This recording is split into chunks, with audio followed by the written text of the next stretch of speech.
Hi guys, my name is Maame and M.T, and I am joined here today with Michael Maniyi, and we'll be talking about and talking to graduates. So I have graduated from my degree, my psychology degree, sorry, and I'm currently studying a master's in media psychology. What about you, Mike? What's your journey? Thanks so much for doing this, of course. And I did an undergraduate degree in politics, philosophy, and economics. I forgot when. I think I finished in 2015 or 2016.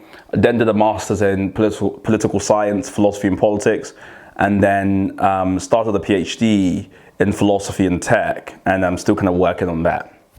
Wow, that sounds a lot. Well, so that's yours. You did. What did you do? So I did mine in psychology. My undergraduate degree was in psychology, and I'm now doing my master's in media psych, which doesn't seem as complicated as yours. No, I think with degrees they'll have their own complications, because I think what people don't understand is, if you match the right degree to the right person, then it's great. Yeah. But if you can have someone doing the wrong degree, and it's terrible. So there's people doing, I don't know, some people kind of look at, I don't know, business and finance, and they're like, oh, easy. Right. But if you've got the wrong person doing that, it's super hard. So yeah. I think it's about matching the right people to the right degrees. Yeah, definitely, I would agree.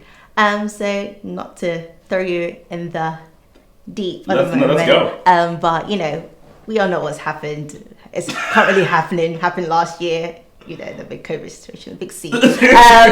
And I graduated in a pandemic, and likewise with most people, that was the same situation for them. And so I guess the first question is, why did it happen now? Like, why couldn't it have happened 2 years ago, 3 years ago? Why is it now? Yeah. Well, I think everybody listening probably knows that's a bit above my pay grade to go, well, the reason COVID's happening right now. It kind of reminds me of, there was an age group. I forgot what age group it is, but there was one age group that basically they kept changing the rules with, in terms of whether they do SATs or not in year 9, or whether they do GCSEs, or how they mark GCSEs. That I forgot. I think it was the year group below us that kept on going through that change. And I've had that question before, like, why is it our year group that this is happening to? And I can understand folks who are graduating, in a couple of weeks' time, or have even graduated recently, thinking, why is it me? Of all the years, this 100-year plague, as they call it, why is it my graduation that is happening in? And I don't know. I think this is one of those times you have to play that card that says that God's ways are above ours. And God's counsel isn't always what we experience. So Ephesians 1:11 comes to mind, where the Bible says, He works all things according to the counsel of His will. Yeah. So I think it's God's will that we're going through this moment in history as we're going through it. And I would never try to say why. I think what we can do, the best thing we can do as Christians, is try and decipher all the different things God may be doing, and how to kind of learn from this moment we're going through, how to think rightly about this moment we're going through. Yeah. But it first starts with accepting that this is life as it is. This isn't some sort of mistake or some sort of weird thing that's happened. God's very much in the detail of this. God controls everything, right, from the winds to lightning to plants. God controls everything. The Bible makes that very clear to us. In Jonah, we see Him controlling plants. In Job, we see Him controlling lightning. Throughout the whole New Testament, He flexes His muscles and says, I'm in charge and I control everything. And so graduates should rest at ease, knowing that a God who controls this moment we're going through is a God that's kind, that has their best interests at heart, and that ultimately wants them to succeed and win. Yeah, that's amazing. And I would agree as well. And I think it's so important that you mentioned that it's a period of us to learn, because I definitely felt the same way. I thought, why? Why is this happening?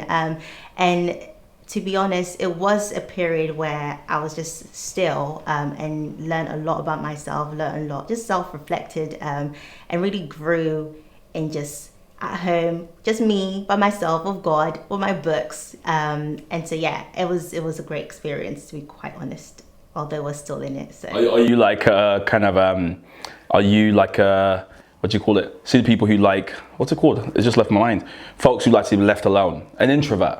I am, but I'm like borderline. It's weird. So I did the test. I am an introvert who is on the far side. Okay. So you're on the edge. Yeah. You're about to be an extrovert. Yeah. So when in social situations, I'm very bubbly. And at home, like, I just want to be at home. I get that. But yeah, I was also going to ask, I think you've already answered this, but do you think it's important for us as graduates to ask the question of, not dwell on the question of why, but most importantly, how? So as you mentioned, how am I learning with this during this situation? Yeah. How am I growing in my faith? They sort of the Yeah, it's vantage points are everything. Perspective is everything, and I think there's one way to look at this, which is plague, terrible, death, decay, and you would be forgiven for looking at life that way. We were talking off camera about death and the kind of stuff that happened last year. I know people who've lost their fathers, who've lost their mothers, literally whilst doing university. Yeah. So you'd be forgiven for seeing it that way. But I think one thing I would do to graduates is to invite them to a different perspective and to say, well, there's also undeniably unparalleled opportunities to learn. I would really invite graduates to have a different perspective, basically. And I remember learning when I was a bit younger, someone said, never waste a good tragedy, right? Because tragedies will teach you lessons that nothing else can teach you. So graduates, I think, finishing university in this period in history and time must be some of the most resilient graduates I think this country will ever produce, right? Folks who've navigated, are we doing exams? Are we not doing exams? Is it a 5-day exam? Is it not a 5-day exam? Is my teacher, does my lecturer have COVID? Are we even going to go to university? They've had to navigate all of that. So it only presents them to the working world, if you want to see it that way, as more resilient. In fact, as the world becomes increasingly interconnected and global businesses really run things now, graduates now, are prepared for the global workforce because they know how to work remotely. They understand how to, complete tasks in an orderly fashion and submit it to a teacher that they haven't seen or lecturer, they haven't seen for months. Yeah. So there's lots of ways to see this. And it reminds me of James 1 verses 2 that talks about joy. Right. But it talks about joy in a circumstance where we wouldn't ordinarily find joy. It says, count it all joy when you face many afflictions. And that's a jarring picture. Afflictions, joy. It's like they don't work together. And I guess if I'm a graduate listener, I'm like, COVID and opportunity to learn doesn't work together, but it does. And that duality is something we see in the New Testament. It's something that it's one of God's characters, it's one of these accents. It's one of these signatures when he goes, yeah, there's death and decay, but there's an opportunity to learn something. And out of the ashes almost, I can bring something amazing out. So ask yourself, if you're a graduate, what have I learned in this season? How has this season made me lean? How has it made me cut away all the nonsense? How has it presented me to the working world more resolute, more resilient? I was looking for one more R word, but I couldn't find one there. So I think there's a lot to learn. People just have to consider a different vantage point. Yeah, that's so good. And with that, I personally found I became very disciplined. Yeah. Your home, being at home, and your room was everything. Is the place you study, because I don't like the library particularly. It's just personal to me. Yeah, I just like being at home. I'll study at home. I'll do my work at home. Or if I had a part-time job, it was remote. Everything was at home. So you really had to learn to be disciplined. So even though you grew in your faith, there was also, you, as you said, being resilient and being disciplined as well. Yeah. So, yeah. I think that is it. It is. There is so much God's doing that we can't see. Yeah. And that's not just some pretty kind of church words. I do really think that's the case when we go through tragedy. Like, God's doing so much, and we can't always see it. And so it's so much easier to just point to what we can see, which is, if you watch the news, it's a daily death count, right? It's the daily cases. You're like, cases rising. But whilst the world is got a counter on death and got a counter on cases, and you see it plastered all across the news, what are you counting? How about all the different ways God's been faithful? Now, how about the fact that you're still alive, and so there's still something he's doing in your life? Yeah. Now, how about the fact that that he kept you. And even though thousands fell, on one side and the other side, it didn't touch you. How about all the things he's dropping out of you? I spoke already about how in this season, for me, God just crucified my addiction to busyness, right? Really reinstilled in me the power of stillness, the power of waiting on God, the power of being patient. There's so much that God has done for me, and I don't think he left graduates alone. I think there's so much he's doing in them as well. They just need to consider things from a different vantage point. Right. I love that. That's so good. I'm just going to take it in. Great. I'm just going to throw another question at you. So, as you can imagine, being as a graduating the pandemic, everything was remote. At lectures, literally everything was remote online. How would you encourage non-believers? For me, most of the people, my course mates, weren't non-believers, and everything that was spoken about in regards to the writing a dissertation or whatever was very negative because of everything that was going on. So how would we reflect that resilience, and how will we reflect that to them and show them that everything is wrong and everything is just going left, but it's okay, everything will be okay, if that makes sense? That's a really good question, because it actually points to one of the primary opportunities I think a pandemic poses or allows for. Not that I've been in one before, but one of the biggest opportunities is people kind of see how finite man is. That's the one thing I think the pandemic has shown us. All the systems we trust and we lean on, for a good period we're like, hold on a minute, these things can't hold my weight. The government, the world economic system, that everything stopped. And I think that was a very sobering reality for people, that our systems can't be the end, right? I cannot rely on the world systems. There's got to be something else out there that can hold my weight. So as Christians, the pandemic is the perfect backdrop to say there's something else. There's something else you can trust in. There's something else you can believe in. There's something else that will not let you down and will not fail you, that can handle your weight. But also, I think in how we go through suffering, you take a look at Dietrich Bonhoeffer, a famous writer and theologian, and he wrote about his suffering under kind of under the Nazi Party. And one of the things that was so eminent in a few of his books about suffering is how a Christian's disposition in the middle of suffering is one of the most amazing pictures of the gospel you can paint. So as everyone's complaining about dissertations, complaining about, isn't it so terrible? Oh my gosh, this year was the worst, terrible year. What a year to graduate. If a Christian can sing a different song, then already it's like you're doing that thing, that Matthew 5:14 type of, you're being light and in a place where everyone's like, yo, why do you have joy? Why are you so calm? Aren't you worried about job prospects? Aren't you? And you go, no, I'm actually hooked onto something else. Right. And the other thing I'm hooked onto means my heart is filled with joy. Doesn't mean you're like blissful and like, oh, everything's fine. I'm not talking about the kind of Cali, everything's gonna be fine, dude. Not that. I'm saying joy that's informed by a very present, knowledge that God is in control of my life, and how can I be afraid of God's hand when I know his heart? And in the Bible, he's made his heart very clear to me. So whilst I see this and I'm like, oh my God, how could God do this? What's going on? I can go, you know what? I know God's heart. I know what he wants for me. I know who he is. It's so clear to me in scripture. Rejoicing in that must make your friends go, oh, hold on. Like, why is Maame smiling? Why is she so joyful? And I just hope as our graduates move to the next phase of their life, they don't start asking, why is this happening to me? But they go, what's this teaching me? What's this growing in me? How is this developing me?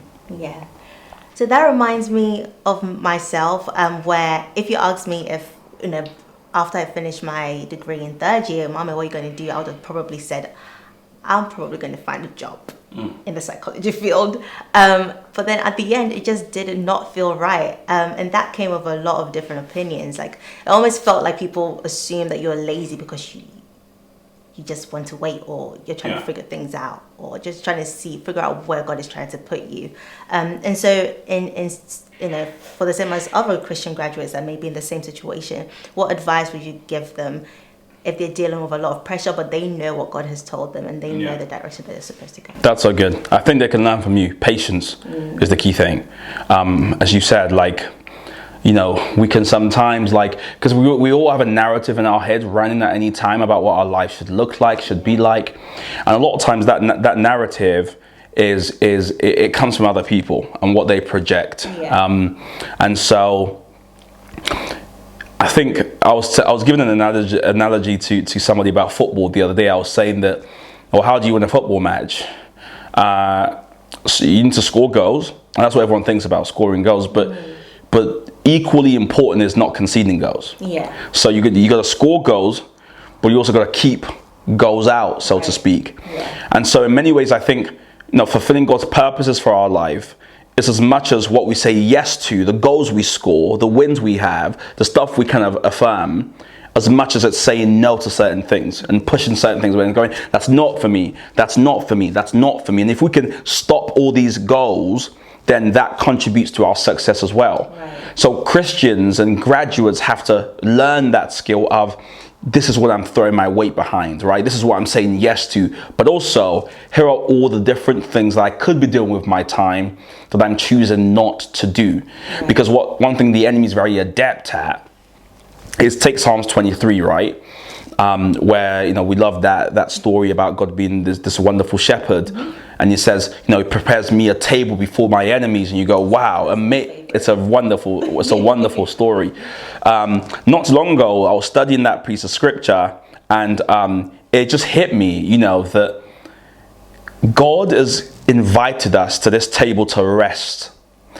And it doesn't take very long for the enemy to come and pull up a seat and go, you know, what about this? What about that? I mean, think to yourself, why would we ever leave the table that God has set for us? Well, it's only if the devil deceives us enough to think there might be something else better out there. Well, what could be better than the King of the universe inviting you to sit at a table and to dine and feast with him? The truth is nothing. I mean, that's the end of the story. There's nothing better. But sometimes we find ourselves going to all these other places because we're being lured, we're being tricked, we're being, you know, seduced by all these other things that aren't worth our time. And unfortunately, it takes people sometimes going, you know, 10 miles into that journey before coming back and going, yeah, I'm going to sit down because what God has for me really is the greatest thing I could ever have. So that's what I would say to them: be patient, and understand that stopping goals and saying no to things is just as important as saying yes to things. Wow, amazing. And for people on the other side where God is telling them to go into areas where they're not getting the good money, they're working ridiculous hours, or they just feel burnt out, and it's like, okay, how do I deal with this? What advice would you give them in terms of just being present and just having that confidence that, yes, this period may be difficult, but I'm just going to trust God in the process? Yeah, I love that. I think we're quite cavalier sometimes about how we think about God speaking. If the God of the universe really spoke to us, that should be enough for you to bank your life on. And so I would really probe them to say, listen, do you understand what's going on? The God of the universe just spoke to you. Now, one thing we learned all the way through, Genesis is that, and even Exodus, is that God's biddings are in his enablings. And what that means is God often never commissions somebody without providing for them to get that thing done that he's commissioned them to do. Case in point, Moses, who, when God calls Moses, the first thing he highlights is, or the first thing he highlights are his shortcomings. He's like, be a public speaker, but I stammer. Right. And he was looking at his inability more than he was looking at God's ability. And so, when we realize the God we serve and the God who commissioned us, if he really spoke, we ought to run like everything depends on it. Why? Because he'll provide. He really will. And he'll look after us. And yes, we may have periods of hardship, and it may look a bit odd to the world, but your obedience is a measure of your love for God. We learn that in Matthew 7:24. We learn it in John 16 that those who love God keep his commands. They love his law. They listen to him. They follow him because they're sheep. Yeah. And I was talking to a friend about sheep the other day, and it's so interesting, sheep, because one of my other friends who's no longer a believer, and that's another debate for another day, he called me and said he's no longer a believer, was telling me, he said, how can a religion call you a sheep and you're happy to be called a sheep? And a part of me did feel like, yeah, actually, I'm not a sheep.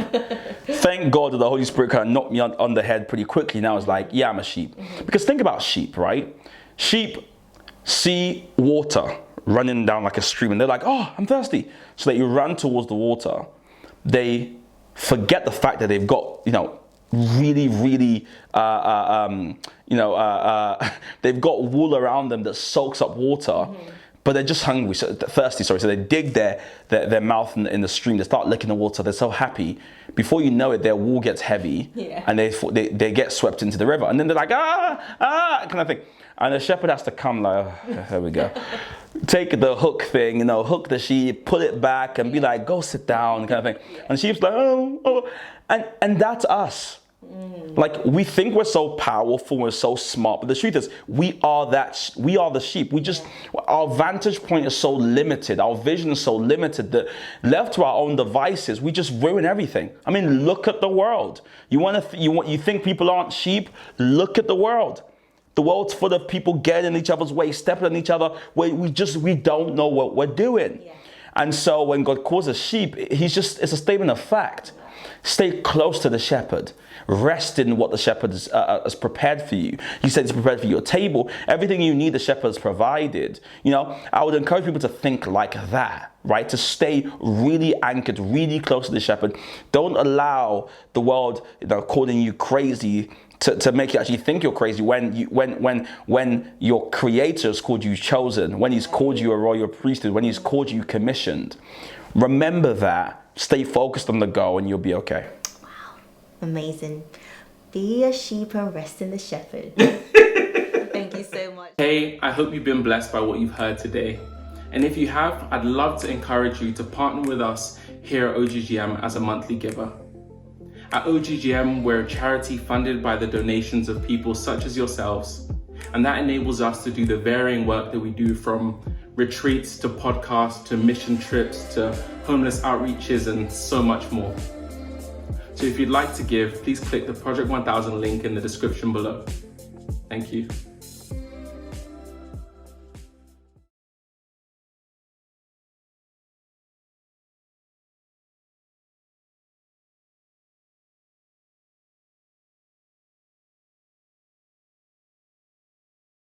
No, that's good.